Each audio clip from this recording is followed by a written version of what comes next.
गर्व, अभिमान और अहंकार, ये तीनों सुनने में एक जैसे लगते हैं, परंतु तीनों का अर्थ भिन्न होता है और परिणाम भी। तीनों का आरंभ प्रेम से होता है। स्वयं से प्रेम, परिश्रम हमारे मन में गर्व को जन्म देता है और सफलता अभिमान जगाती है। यहां तक ठीक है, परंतु जब ये भावना अहंकार बन जाती है तब वो समस्या बन जाती है, क्योंकि सबसे बुरा अंत अहंकारी का ही होता है। परंतु मनुष्य के लिए पहेली यही है कि पहचाना कैसे जाए कि अहंकार जग गया है और उसका दमन आवश्यक है। इसका उत्तर मैं नहीं, आपका मन देगा। जब तक आप स्वयं से प्रसन्न हैं, जब तक आप सबसे ऊंचा उठने का प्रयास कर रहे हैं, तब तक ठीक है। परंतु जब आपके मन में दूसरों को नीचा समझने का भाव आ जाए तो सावधान हो जाइए, क्योंकि यही अहंकार है जो वास्तव में आपको हीन कर रहा है।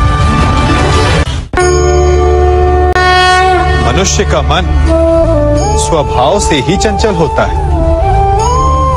अब बालकों को देखो, माता पिता कहेंगे कि नदी के पास मत जाना, वन में मत खेलना, तो अवश्य वो वही करेंगे जिसके लिए उन्हें मना किया गया। बंधन को तोड़ने का जो रोमांच है वो मनुष्य के मन को सदा ललचाता है, परंतु बंधन और मर्यादा में बड़ा अंतर है। कभी कभी बंधन तोड़ना उचित होता है, परंतु मर्यादा तोड़ना नहीं, चाहे वो प्रेम की हो, शत्रुता की हो या फिर अतिथि की हो। फिर ये प्रश्न उठता है कि मर्यादा है क्या? हमें कैसे भान हो कि किस सीमा को हमें पार नहीं करना चाहिए?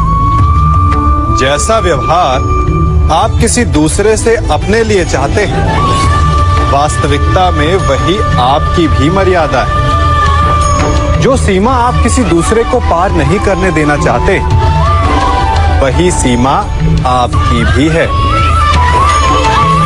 जिस दिन से आप अपने मन से ये प्रश्न करना प्रारंभ कर देंगे, तब से ना आपसे कोई मर्यादा भंग होगी, ना ही कोई अपराध होगा।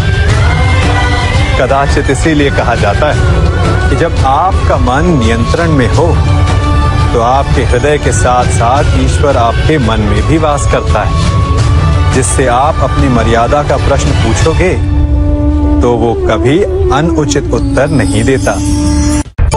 मनुष्य एक जीव होते हुए भी शेष जीवों से भिन्न है। क्यों?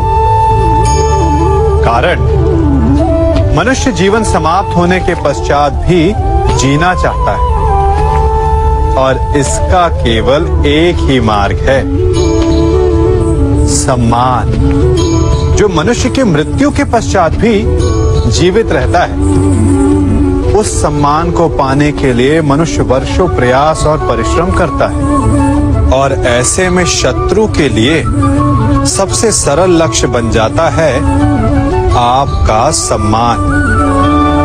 हम अपने शत्रु का अपमान करके उसके वर्षों से कमाए सम्मान को छिन्न भिन्न कर देना चाहते हैं, परंतु कर्म करने से पूर्व परिणाम पर एक बार विचार अवश्य कर लीजिएगा।